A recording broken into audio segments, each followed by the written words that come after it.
মংলা সমুদ্র বন্দরের সম্প্রসারণ ও উন্নয়ন শীর্ষক প্রকল্পের অনুমোদন দিয়েছে সরকার, যার ব্যয় ধরা হয়েছে 4,068 কোটি টাকা।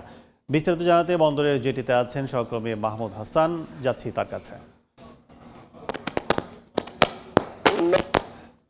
গতিতে এগিয়ে সমুদ্র বন্দর ইতিমধ্যেই কিন্তু এখানে জাহাজের সংখ্যা বাড়ছে, ব্যবসায়ীরাও কিন্তু মংলা বন্দর ব্যবহার করার জন্য আগ্রহ হয়েছে। আগের তুলনায় কিন্তু মংলা বন্দরে অনেক ব্যবসায়ী কিন্তু আমদানি রপ্তানি পণ্য কিন্তু বৃদ্ধি করেছে।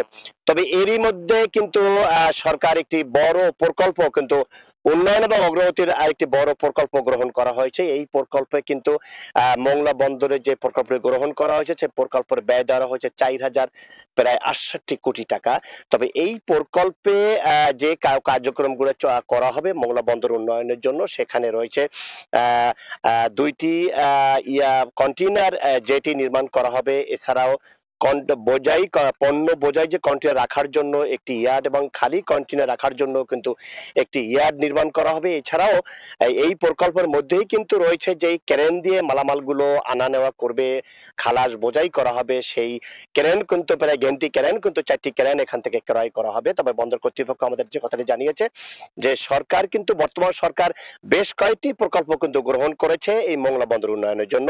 তার মধ্যে কিন্তু একটি বড় প্রকল্প অনুমোদন দিয়েছে। এই প্রকল্প চলতি বছরের শুরু থেকে এটি চালু হবে এবং 2028 সালের ডিসেম্বর পর্যন্ত কিন্তু এই প্রকল্পের কার্যক্রম চলমান থাকবে।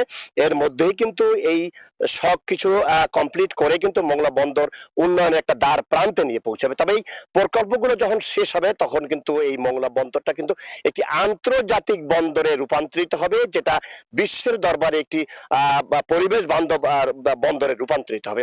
তবে এই যে ব্যবসায়ীরা যারা রয়েছে তারাও কিন্তু মংলা বন্দরে ব্যবহার করার জন্য আগ্রহ হয়েছে। তবে এই ছিল আমার কাছে মংলা বন্দরের কার্যক্রম নিয়ে সর্বশেষ খবর। সমুদ্র বন্দরের সম্প্রসারণে বিস্তারিত জানাতে এতক্ষণ ছিলাম মংলায়।